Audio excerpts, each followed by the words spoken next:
आदरणीय राष्ट्रपति जी, आदरणीय उपराष्ट्रपति जी, आदरणीय स्पीकर महोदय, मंच पर विराजमान सभी वरिष्ठ महानुभाव और सदन में उपस्थित संविधान के प्रति समर्पित सभी भाइयों और बहनों, आज का दिवस बाबा साहब आम्बेडकर, डॉक्टर राजेंद्र प्रसाद जैसे दूरंदेशी महानुभावों को नमन करने का है। आज का दिवस इस सदन को प्रणाम करने का है, क्योंकि इसी पवित्र जगह पर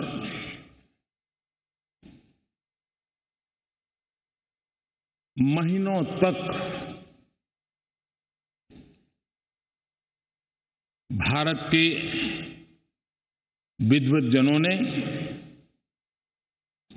एक्टिविस्टों ने देश के उज्जवल भविष्य के लिए व्यवस्थाओं को निर्धारित करने के लिए मंथन किया था और उसमें से संविधान रूपी अमृत हमें प्राप्त हुआ है, जिसने आजादी के इतने लंबे कालखंड के बाद हमें यहां पहुंचाया है। आज पूज्य बापू को भी नमन करना है। आजादी की जंग में जिन जिन लोगों ने अपना बलिदान दिया, अपना जीवन खपाया, उन सबको भी नमन करने का यह अवसर है। आज 26/11 हमारे लिए एक ऐसा दुखद दिवस, जब देश के दुश्मनों ने देश के भीतर आकर के मुंबई में वह ऐसी आतंकवादी घटना को अंजाम दिया। भारत के संविधान में सूचित देश के सामान्य मानवीय की रक्षा की जिम्मेवारी के तहत अनेक हमारे वीर जवानों ने उन आतंकवादियों से लोहा लेते लेते अपने आप को समर्पित कर दिया, सर्वोच्च बलिदान दिया। मैं आज 26/11 को उन सभी बलिदानियों को भी आदरपूर्वक नमन करता हूं।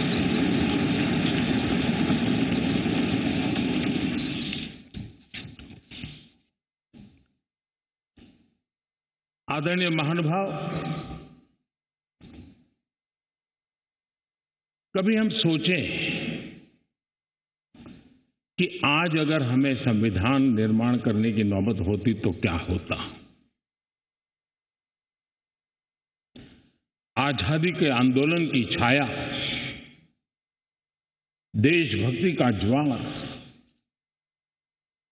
भारत विभाजन की विभीषिका, इन सब के बावजूद भी देश हित सुप्रीम हर एक के हृदय में यही एक मंत्र था। विविधताओं से भरा हुआ देश, अनेक भाषाएं, अनेक बोलियां, अनेक पंथ, अनेक राजे रजवाड़े, इन सब के बावजूद भी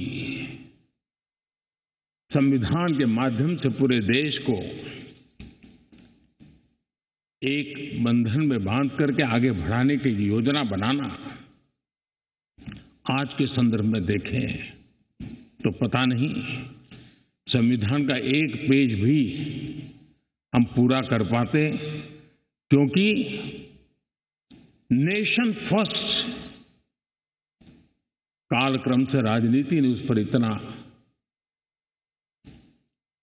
प्रभाव पैदा कर दिया है कि देश हित भी कभी कभी पीछे छूट जाता है। ये उन महानुभावों को प्रणाम इसलिए करना चाहूंगा क्योंकि उनके भी अपने विचार होंगे, उनके विचारों की भी धारा होगी, उस धारा में धार भी होगी, लेकिन फिर भी राष्ट्रहित सुप्रीम होने के नाते सबने मिल बैठ करके एक संविधान दिया।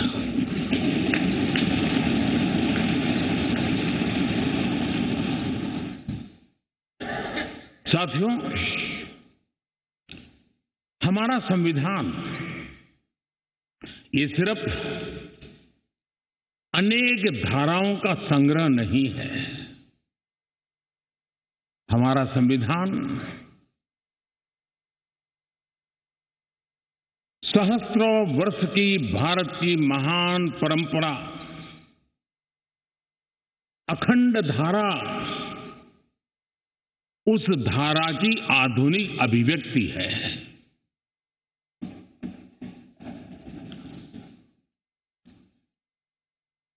और इसलिए हमारे लिए लेटर एंड स्पिरिट में संविधान के प्रति समर्पण, और जब हम इस संवैधानिक व्यवस्था से जनप्रतिनिधि के रूप में ग्राम पंचायत से लेकर के संसद तक जो भी दायित्व निभाते हैं, हमें संविधान के लेटर एंड स्पिरिट को समर्पित भाव से ही हमें अपने आप को हमेशा सज्ज रखना होगा। और जब ये करते हैं तो संविधान की भावनाओं को कहां चोट पहुंच रही है उसको भी हम नजरअंदाज नहीं कर सकते हैं। और इसलिए इस संविधान दिवस को हमें इसलिए भी मनाना चाहिए कि हम जो कुछ भी कर रहे हैं वो संविधान के प्रकाश में सही है कि गलत है, हमारा रास्ता सही है कि गलत है। हर वर्ष संविधान दिवस बनाकर के हमने अपने आप को मूल्यांकन करना चाहिए। अच्छा होता देश आजाद होने के बाद 26 जनवरी प्रजासत्ताक पर्व की शुरुआत होने के बाद हमें 26 नवंबर को संविधान दिवस के रूप में देश में मनाने की परंपरा बनानी चाहिए थी, ताकि उसके कारण हमारी पीढ़ी दर पीढ़ी संविधान बना कैसे, कौन लोग थे इसको बनाते थे, किस परिस्थितियों में बना, क्यों बना, हमें संविधान कहां ले जाता है, कैसे ले जाता है, किसके लिए ले जाता है, इन सारी बातों की हर वर्ष अगर चर्चा होती है तो संविधान जिसको दुनिया ने एक जीवंत इकाई के रूप में माना है, एक सामाजिक दस्तावेज के रूप में माना है, विविधता भरे देश के लिए ये एक बहुत बड़ी ताकत के रूप में पीढ़ी दर पीढ़ी अवसर के रूप में काम आता। लेकिन कुछ लोग इसे चूक गए। लेकिन जब बाबा साहब आंबेडकर के 125वीं जयंती थी, हम सबको लगा कि इससे बड़ा पवित्र अवसर क्या हो सकता है कि बाबा साहब आंबेडकर ने इस देश को जो बहुत बड़ा नजराना दिया है उसको हम हमेशा हमेशा के लिए स्मृति ग्रंथ के रूप में याद करते रहें। और इसी में से, और मुझे याद है जब सदन में इस विषय पर मैं बोल रहा था 2015 में बाबा साहब आंबेडकर की 150वीं जयंती के निमित्त इस काम की घोषणा करते समय, तब भी विरोध आज नहीं हो रहा है, उस दिन भी हुआ था कि 26 नवंबर कहां से ले आए, क्यों कर रहे हो, क्या जरूरत थी। बाबा साहब आम्बेडकर का नाम हो और आपके मन में ये भाव उठे, ये देश अब सुनने के लिए तैयार नहीं है।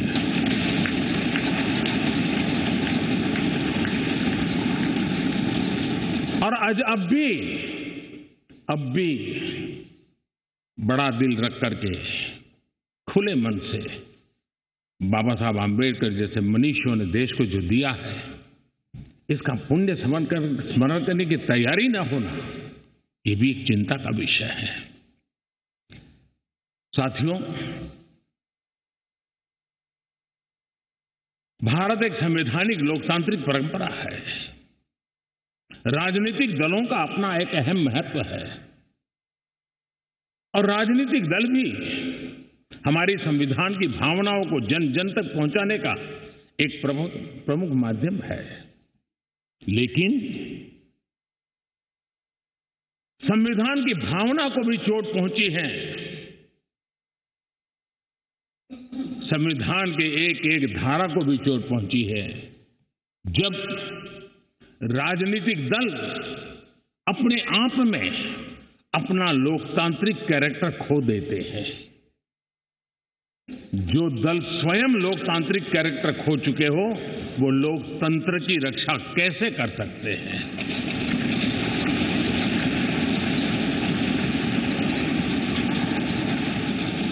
आज देश में कश्मीर से कन्याकुमारी, हिंदुस्तान के हर कोने में जाइए, भारत एक ऐसे संकट की तरफ बढ़ रहा है जो संविधान को समर्पित लोगों के लिए चिंता का विषय है, लोकतंत्र के प्रति आस्था रखने वालों के लिए चिंता का विषय है, और वो है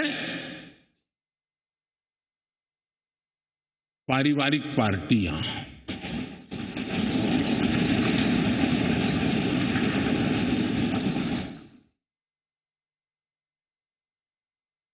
राजनीतिक दल, party for the family, party by the family,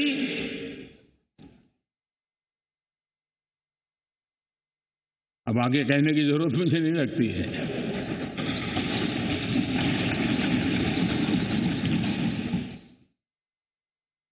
Kashmir से कन्याकुमारी हरी राजनीतिक दलों की तरफ देखिए,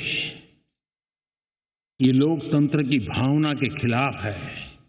संविधान हमें जो कहता है उसके विपरीत है। और जब मैं ये कहता हूं कि पारिवारिक पार्टियां, इसका मतलब मैं ये नहीं करता हूं कि एक परिवार में से एक से अधिक लोग राजनीति में ना आए। जी नहीं, योग्यता के आधार पर जनता के आशीर्वाद से किसी परिवार से एक से अधिक लोग राजनीति में जाएं, इससे पार्टी परिवारवादी नहीं बन जाती है।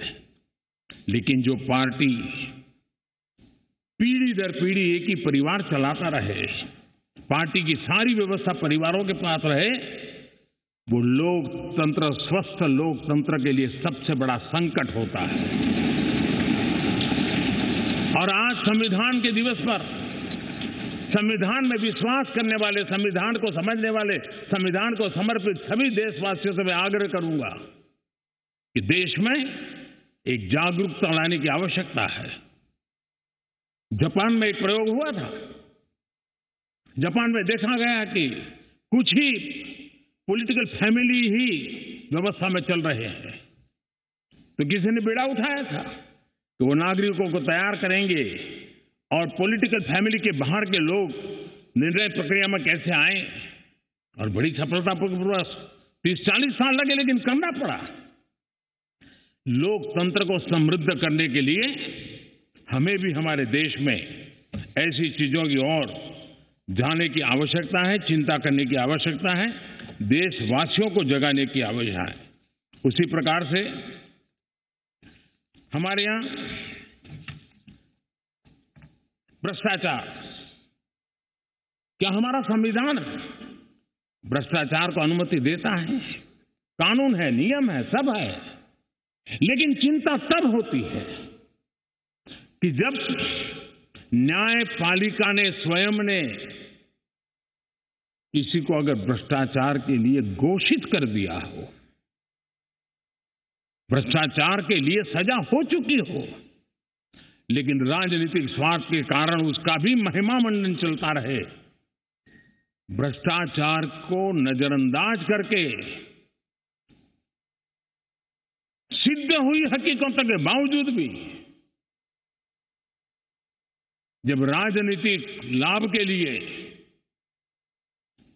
सारी मर्यादाओं को तोड़कर, लोक लाज को तोड़ करके उनके साथ बैठना उठना शुरू हो जाता है, तो देश के नौजवान के मन में लगता है कि अगर इस प्रकार से राजनीति के क्षेत्र में नेतृत्व करने वाले लोग भ्रष्टाचार में डूबे हुए लोगों की प्राण प्रतिष्ठा कर रहे हैं, मतलब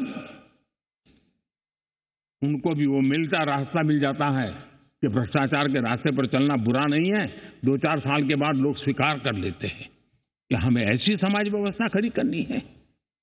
क्या समाज के अंदर, हाँ, भ्रष्टाचार के कारण कोई अगर गुना सिद्ध हो चुका है तो उसको सुधरने के लिए मौका दिया जाए, लेकिन सार्वजनिक जीवन में प्रतिष्ठा देने की जो स्पर्धा चल पड़ी है, ये मैं समझता हूं अपने आप में नए लोगों को लूटने के रास्तों पर जाने के लिए मजबूर करती है, और इसलिए हमें इससे चिंतित होने की जरूरत है। ये आजादी के 75 साल है, ये अमृत काल है। हमने अब तक आजादी के 75 साल दरमियान देश जिस स्थिति से गुजरा था, अंग्रेज भारत के नागरिकों के अधिकारों को कुचलने पर लगे हुए थे, और उसके कारण हिंदुस्तान के नागरिकों को उसके अधिकार मिले, इसके लिए लड़ना बहुत स्वाभाविक था और जरूरी भी था। महात्मा गांधी समेत हर कोई भारत के नागरिकों को उनके अधिकार मिले, इसलिए वो लड़ते रहे, ये बहुत स्वाभाविक है। लेकिन ये भी सही है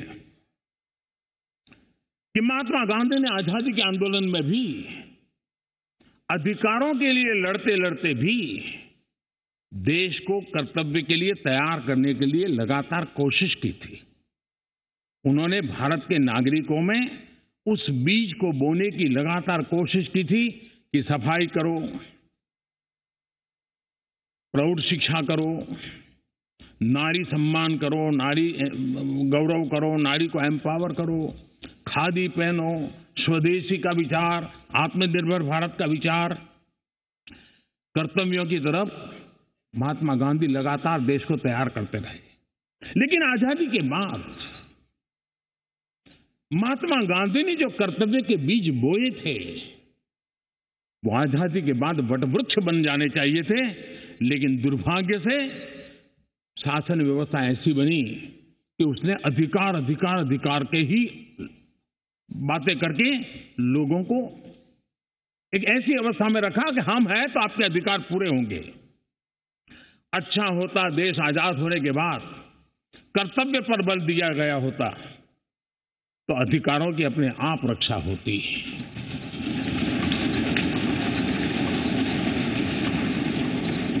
कर्तव्य से दायित्व का बोध होता है, कर्तव्य से समाज के प्रति एक जिम्मेवारी का बोध होता है। अधिकार से कभी कभी एक याचक वृत्ति पैदा होती है कि मुझे मेरा अधिकार मिलना चाहिए, यानी समाज को कुंठित रखने की कोशिश होती है।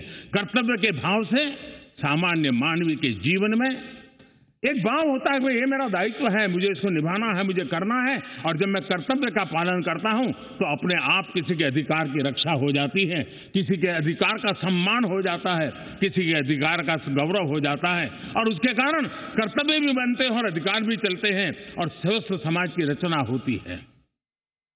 आजादी के अमृत महोत्सव में हमारे लिए बहुत आवश्यक है कि हम कर्तव्यों के माध्यम से अधिकारों की रक्षा करने के रास्ते पर चल पड़े। कर्तव्य का वो पथ है जिसमें अधिकार की गारंटी है। कर्तव्य का वो पथ है जो अधिकार सम्मान के साथ दूसरे को सुपुर्द करता है, उसके हक को दे देता है। और इसलिए आज जब हम संविधान के दिवस को मना रहे हैं, तब हमारे भीतर भी यही भाव निरंतर जगता रहे कि हम कर्तव्य पथ पर चलते रहें, कर्तव्य को जितनी अधिक मात्रा में निष्ठा और तपस्या के साथ हम मनाएंगे, हर किसी के अधिकारों की रक्षा होगी। और आजादी के दीवानों ने जिन सपनों को लेकर के भारत को बनाया था, उन सपनों को पूरा करने का सौभाग्य आज हम लोगों को मिला है। हम लोगों ने मिलकर के उन सपनों को पूरा करने में कोई कसर नहीं छोड़नी चाहिए। मैं फिर एक बार स्पीकर महोदय का इस महत्वपूर्ण अवसर के लिए बहुत बहुत बधाई देता हूं, अभिनंदन करता हूं। उन्होंने इस कार्यक्रम की रचना की। ये कार्यक्रम किसी सरकार का नहीं था, ये कार्यक्रम किसी राजनीतिक दल का नहीं था, ये कार्यक्रम किसी प्रधानमंत्री ने आयोजित नहीं किया गया था। ये सदन का गौरव होते हैं स्पीकर, सदन का ये स्थान गौरवपूर्ण होता है। स्पीकर की एक गरिमा होती है, बाबा साहब आम्बेडकर की गरिमा होती है, संविधान की अपनी एक गरिमा होती है। हम सब उन महान पुरुषों को प्रार्थना करें कि वो हमें शिक्षा दें, ताकि हम हमेशा स्पीकर पद की गरिमा बनाए रखें, बाबा साहब आम्बेडकर का गौरव बनाए रखें और संविधान का गौरव बनाए रखें। इसी की अपेक्षा के साथ आप सबका बहुत बहुत धन्यवाद।